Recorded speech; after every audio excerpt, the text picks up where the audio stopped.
नमस्कार दोस्तों। ब्रिटेन में कीर स्टारमर चुनाव जीत गए, ऋषि सुनक चुनाव हार गए। वहां की कंजर्वेटिव पार्टी अपने 200 साल के इतिहास में सबसे बुरी हार पर पहुंच गई और जो लेबर पार्टी है वो अपने इतिहास की सबसे बड़ी जीत दर्ज कराने में सफल रही। वहां पर भी 400 पार का नारा दिया गया था और वह नारा दिया था नरेंद्र मोदी के मित्र और कंजर्वेटिव पार्टी के प्रधानमंत्री ऋषि सुनक ने, और वो 121 पर सिमट गए। और जिन्होंने 400 पार का नारा नहीं दिया था वो कीर स्टारमर यानी लेबर पार्टी 412 सीटें जीतकर इतिहास बनाने में सफल रही। बिल्कुल, इसको मैं क्यों बता रहा हूं, इसके पीछे वजह है।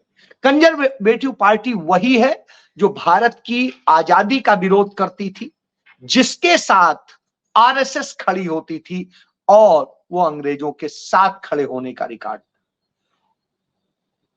जो आज बीजेपी है उसका मात्र संगठन।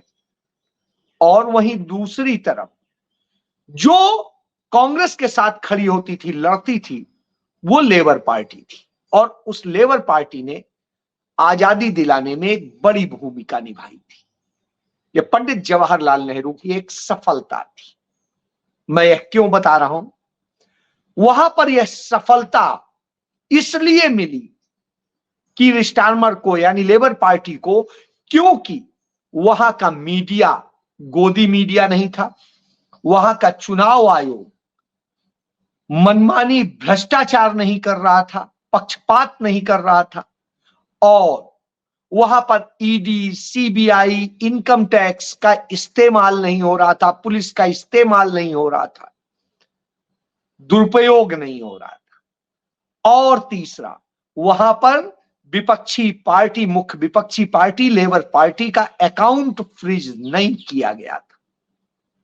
राहुल गांधी ने कहा था कि ये 150 सीटें नहीं आने जा रहे हैं। बिल्कुल सही कहा था। यदि आप चुनाव के आंकड़े आए हैं, उनकी यदि समीक्षा करेंगे तो तमाम सीटें आपको मिलेंगी जो उन्होंने कैसे जीती हैं वह दिखाई दे जाएगा।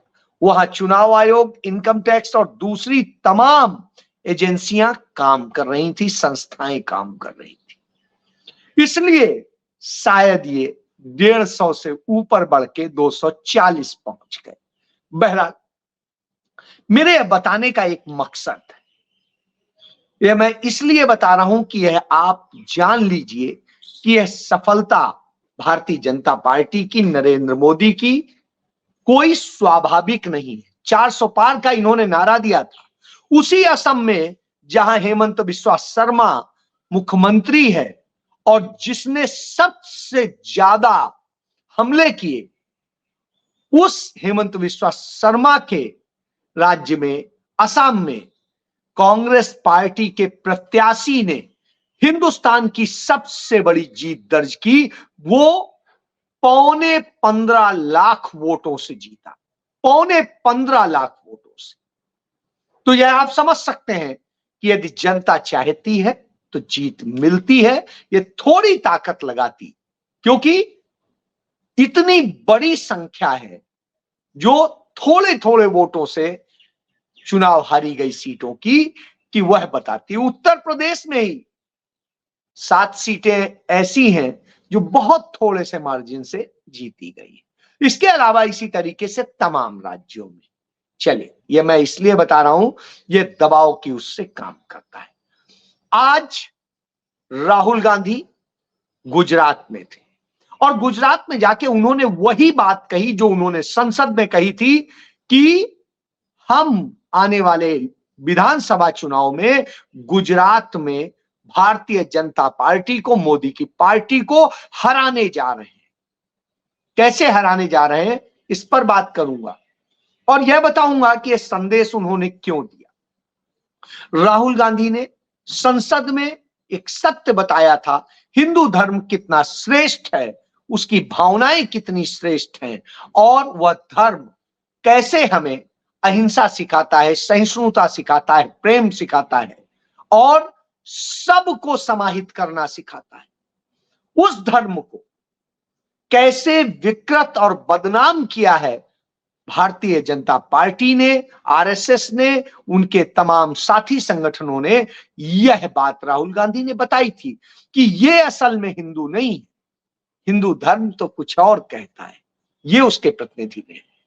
तो राहुल गांधी ने जो ये बात कही थी, इस पर गुजरात में वही साबित हो गया कि ये हिंसा भी करते हैं, ये नफरत भी करते हैं, ये झूठ भी बोलते हैं और सारे वो काम करते हैं जो हिंदू धर्म में मना है, लेकिन हिंदू धर्म का चोला ओढ़ते हैं। आज जब राहुल गांधी पहुंचे गुजरात, तो बजरंग दल और सारे इनके संगठनों के लोगों ने उनका विरोध करने की कोशिश की और उन लोगों ने जिस तरह से नफरत फैलाने की कोशिश की, यह स्थिति है।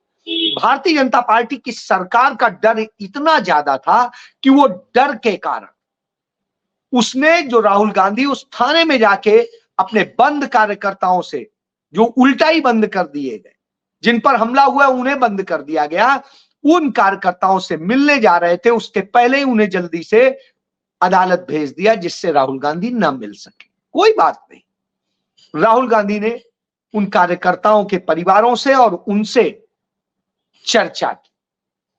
उन्होंने कहा कि हम हराने जा रहे हैं इन्हें और यह हराएंगे आपके बूते।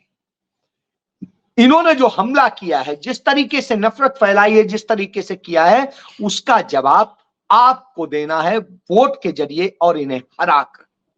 उसके लिए राहुल गांधी ने कहा यह बहुत अच्छा हुआ जो इन्होंने हमला किया, इससे इनकी सारा सच सामने आ गया। राहुल गांधी ने बताया कि भारतीय जनता पार्टी में भी नरेंद्र मोदी से इतना डरते हैं कि वो सच नहीं बोल सकते, वो लोग कह नहीं पाते, झूठ बोलते हैं। और इस बात को लेकर के उन्होंने जब वो सारी बातें बता रहे थे तो उन्होंने बताया कि कैसे हम करेंगे। उन्होंने कहा जैसे हमने लोकसभा चुनाव में अपना मैनिफेस्टो जनता के बीच जाकर के बनाया था, वैसे ही गुजरात का मैनिफेस्टो जनता के बीच जाके बनेगा। यहाँ के युवाओं, महिलाओं, जो और तमाम वर्ग हैं, उन सब से, किसानों से, आदिवासियों से, पिछड़ों से, दलितों से, सबसे मिल करके उनके विचारों के साथ में उनकी जरूरतों के मुताबिक बनेगा और उसके लिए हम लड़ाई लड़ेंगे। हम उन्हें इंसाफ दिलाने की लड़ाई लड़ेंगे और यह काम करेंगे जो पिछले 30 साल के अंदर गुजरात को बदनाम किया गया है, वैसे ही जैसे हिंदू धर्म को बदनाम कर दिया इन लोगों ने उन हरकतों के जरिए, हिंसा, नफरत और दूसरी जरिए से, उसी तरीके से गुजरात को इन्होंने बदनाम किया। जबकि ये गुजरात वो है जहां से महात्मा गांधी आते हैं, जिन्होंने इस देश नहीं दुनिया में भारत का सत्य, अहिंसा और सब शांति को लेकर के पूरा नाम रोशन किया। यहां से सरदार वल्लभ भाई पटेल आते हैं, जिन्होंने एकता, अखंडता और सबको एक करने की कोशिश की। यहां आज तोड़ने की राजनीति हो रही, जोड़ने की नहीं। यहां शांति, अहिंसा की राजनीति नहीं हो रही। इन सारे मुद्दों को लेकर के जब राहुल गांधी कह रहे थे तो उनके कार्यकर्ता हामी भर रहे थे और वो दम दिखा रहे थे। राहुल गांधी ने वहां एक एक चीज को बताया कि कैसे नरेंद्र मोदी ने गुजरात का नुकसान किया है, उसकी छवि को कैसे डेंट पहुंचाया। और यही वजह थी, राहुल गांधी ने बता दिया, यही वजह थी कि राम की जन्मभूमि अयोध्या या राम की कर्मभूमि चित्रकूट हो, प्रयागराज हो या उनके अलावा जो जहां कहीं यूपी से बाहर भी करें, सीतापुर हो, और सीतापुर के अलावा राजस्थान में हनुमान जी की नगरी हो, हनुमान जी के स्थान हो, या नासिक हो, या कोप्पल हो, या रामेश्वरम हो, सब जगह भारतीय जनता पार्टी को राम ने नकारा है। यानी राम की जहां जहां भूमि है वहां वहां भारतीय जनता पार्टी को, मोदी को करारी हार मिली है, जिसने बताया है कि असल में ये राम के सिद्धांतों के अनुयायी नहीं है, उनका सौदा करने वाले, इसीलिए अब ये जय श्री राम नहीं बोलते। और राहुल गांधी ने इसके अलावा तमाम तरह की जैसी असमानताएं और दूसरी दूरियां पैदा की गई हैं, लोगों में नफरत पैदा की गई है, उन सब चीजों का बखान किया। राहुल गांधी लगातार जनता के बीच जनता की बात कर रहे हैं। उन्होंने कभी भी यह नारा नहीं दिया कि कितने आएंगे, उन्होंने यही कहा कि हम हराने जा रहे हैं, और निश्चित रूप से भारत में भी हराया ही है। जो भारतीय जनता पार्टी 400 पार का नारा देती थी, वो 240 पर सिमट गई, पूर्ण बहुमत के बराबर भी नंबर नहीं ले आ पाई। कांग्रेस पार्टी अपनी जितनी सीटें थी उससे डबल हो गई, तो कांग्रेस डबल हो गई और वो 63 सीटें घट गए पिछली बार से, जो 400 पार की बात कहते थे, यानी 100 सीटें करीब करीब बढ़ने की बात करते थे। तो इससे समझ सकते आज तक 400 पार सीटें यदि कोई लाया है भारत में तो वो कांग्रेस लाई है, राजीव गांधी के समय में आया है, और उस समय 414 सीटें कांग्रेस पार्टी ने जीती थी, और उसके जो अन्य थे वो सब मिलाकर के 425 सीटें जीती थी। तो इससे आप यह समझ लीजिए कि कांग्रेस पार्टी अब उस आक्रामक लड़ाई को लड़ने जा रही है। राहुल गांधी ने वहां जो गेमिंग जोन है, जहां पर बच्चे मरे थे और वहां जितना बुरा हादसा हुआ जिसके कारण लोग बिलख रहे हैं, वो राजकोट का हादसा, उसके विक्टिम से उन्होंने बात की, पीड़ितों से बात की, उन्होंने मोरबी पुल हादसे के पीड़ितों से बात की, और उन्होंने और तमाम जो हादसे हुए हैं जिनमें सैकड़ों लोगों की मौत हुई है उनसे बात की। उन लोगों के साथ मिलकर के उन्होंने कहा कि हम आपकी लड़ाई लड़ रहे हैं और आगे और आक्रामक होकर लड़ेंगे, हम इससे पीछे नहीं हटने वाले, इंसाफ की लड़ाई लड़ने के लिए ही हम चले हैं, हम सिर्फ सरकार बनाने के लिए राजनीति नहीं करते हैं, हम जनता के मुद्दों की राजनीति करते हैं। तो राहुल गांधी ने आज तमाम वो सारी बातें कह दी जो उनका विजन था। उन्होंने यह भी बता दिया कि कैसे कांग्रेस पार्टी सिर्फ पूंजीपतियों की पार्टी नहीं है, और पूंजीपति उसके लिए मायने नहीं रखते, उसके लिए मायने रखते हैं गरीब, उसके लिए मायने रखते हैं पिछड़े, दलित, आदिवासी, अल्पसंख्यक और वंचित समाज। यानी वो जो 90% की बात करते हैं उसी पर वो फोकस थे इस चुनाव के बाद भी। यही वजह थी कि कल जब राहुल गांधी उन पीड़ितों से मिलने गए थे जो हादसा हाथरस में हुआ था, तो उनके साथ भी उन्होंने उतने प्यार से ही दर्द को साझा किया था और उनके दर्द को दूर करने की कोशिश की। राहुल गांधी ने उसके बाद में लोको पायलट्स से मुलाकात करके उनके दर्द को भी समझा और उनके दर्द को भी दूर करने के लिए जो प्रयास हो सके उसके लिए बात की थी। इसके पहले आप याद करिए, वो जो मजदूर हैं, मिस्त्री हैं, उनसे मिलने गए थे उस वक्त जब मुकेश अंबानी उनसे मिलने आए थे और निमंत्रण कार्ड देने आए थे। 20 साल बाद 10 जनपद में मुकेश अंबानी की एंट्री हुई थी। क्यों हुई? क्योंकि अब मुकेश अंबानी को भी लग रहा है इस चुनाव से, वास्तविक परिणाम से वो लोग वाकिफ हैं, उनके भी सर्वे हुए हैं और कारपोरेट सर्वे अपने कराता है। उनके पास जितना डेटा है उतना शायद किसी के पास हो, क्योंकि जियो के जरिए आप जितना कुछ नेटवर्क के जरिए सब चीजें कर रहे हैं, उनके पास उसकी इंफॉर्मेशन। तो उन्होंने उससे जो पूरे सर्वे के जुटाया, उससे उन्हें यह पता चल गया कि भारत की जनता नरेंद्र मोदी और भाजपा को नकार रही है, और आने वाले वक्त में गुजरात में भी यदि ये हुआ तो सारा बड़ा उनका कारोबार गुजरात और मुंबई में ही। तो ऐसी स्थिति में महाराष्ट्र और वहां दोनों जगह भारतीय जनता पार्टी की स्थिति खराब है, तो फिर उनका क्या होगा? इसलिए वो भागे भागे वहां गए, नहीं तो 20 साल में तो एको बार नहीं गए। तो आप इससे समझ सकते कि जब इस स्थिति में हूं वो किसी और के घर तो नहीं गए, वो सोनिया और राहुल के यहां ही गए, क्योंकि उन्हें अब लग रहा है, और राहुल गांधी जिस तरह आक्रामक हैं उससे उन्हें खतरा लगता है।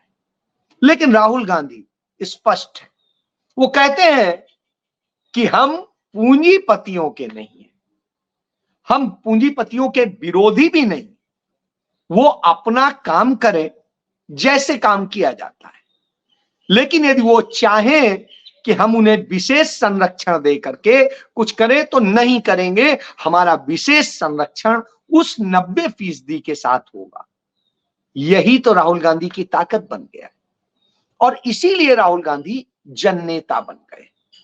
तो राहुल गांधी ने इसी के बूते नरेंद्र मोदी के 400 पार के सपने को ध्वस्त किया है, और यदि media, ED, CBI, income tax, चुनाव आयोग और तमाम संवैधानिक संस्थाएं मोदी के साथ ना होती तो मोदी भी ऋषि सुनक की तरह से सिमट जाते। लेकिन चलिए, जो हुआ, खाते फ्रीज हुए, सब कुछ हुआ, बावजूद इसके राहुल गांधी इस चुनाव में पूरी तरीके से स्पष्ट लड़ते हुए नजर आए, और अब भी वो शांत नहीं बैठे हैं। जब से वो नेता प्रतिपक्ष बनकर के सदन में पहुंचे हैं, यह जिम्मेदारी ली है, उस दिन से उन्होंने प्रतिपक्ष की वास्तविक भूमिका अदा करना शुरू कर दिया है। वो सदन के अंदर भी उस तरह से आवाज उठा रहे थे और सदन के बाहर भी उठा रहे हैं। सदन के अंदर जब नरेंद्र मोदी अपना भाषण दे रहे थे, तब राहुल गांधी के नेतृत्व में सभी इंडिया के सारे सदस्य और मणिपुर के वह दोनों सांसद प्रदर्शन कर रहे थे, बेल तक आ गए थे, और उन्होंने मणिपुर को न्याय दो, नीट पे न्याय दो, और न्याय की बात की थी। यानी उस न्याय की लड़ाई की वो बात करते हैं, वो सिर्फ कहते नहीं। हालांकि ये वीडियो न दिखाया जाता यदि राहुल गांधी के खिलाफ प्रचार न करना होता, लाइव टेलीकास्ट में नहीं दिखाया गया था। लेकिन जब भारतीय जनता पार्टी को लगा कि राहुल गांधी को बदनाम करने के लिए दिखाना चाहिए, तब उन्होंने दिखाया, तो उससे राहुल गांधी की छवि को और बल मिला कि वास्तव में वो लड़ रहे थे, सिर्फ कह नहीं रहे थे, यह दिखा नहीं रहे थे।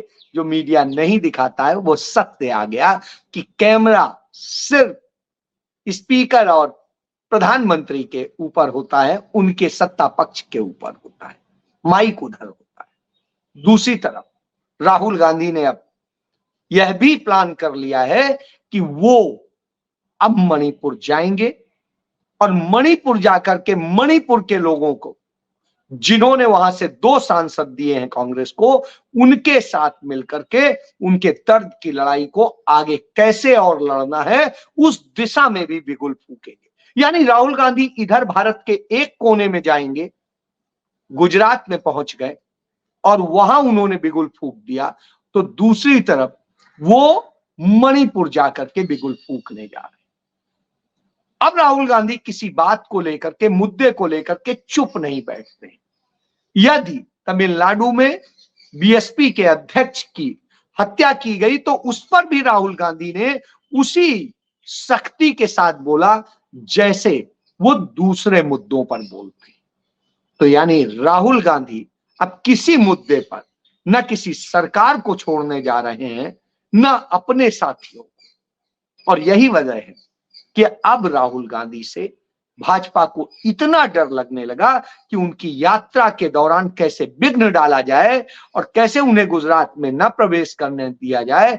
इसके लिए जगह जगह बजरंग दल के, विश्व हिंदू परिषद के और भाजपा के लोग प्रदर्शन करके और उन्हें डराने की कोशिश कर रहे थे। लेकिन वो क्या डरा पाएंगे शिव के उस भक्त को? शायद नहीं, कभी नहीं, क्योंकि राहुल खुद यह नारा देते हैं कि डरो मत, डराओ मत। तो अब यह मंत्र गुजरात में चलेगा और मोदी की सत्ता को लपेट देंगे। यह कोई मुश्किल नहीं है, क्योंकि 2017 में आपने देखा था, जब पहली बार गुजरात से प्रधानमंत्री बना था, तब भी गुजरात ने 2017 में भाजपा बड़ी मुश्किल से जीत पाई थी। कांग्रेस ने इतनी कड़ी टक्कर दी थी। लेकिन झूठ और झूठ के बूते, नफरत के बूते इन्होंने जीत हासिल की थी। तब राहुल गांधी का एक झूठा वीडियो काट कर चलाया गया था कि आलू से सोना बनाने की बात, जो वास्तव में झूठ था। राहुल गांधी ने कहा था, ये मेरे शब्द नहीं है, नरेंद्र मोदी के शब्द। तो इस तरह से जो छवि खराब करने की कोशिश की गई थी, उस कारण से थोड़ा सा चूक गई थी। लेकिन मुझे लगता है कि इस बार यह लड़ाई आर पार की होने जा रही है और गुजरात में सेंध लग चुकी है। भाजपा से 1 सीट कांग्रेस ने छीन ली और 5 सीटों पर कड़ी टक्कर दे दी।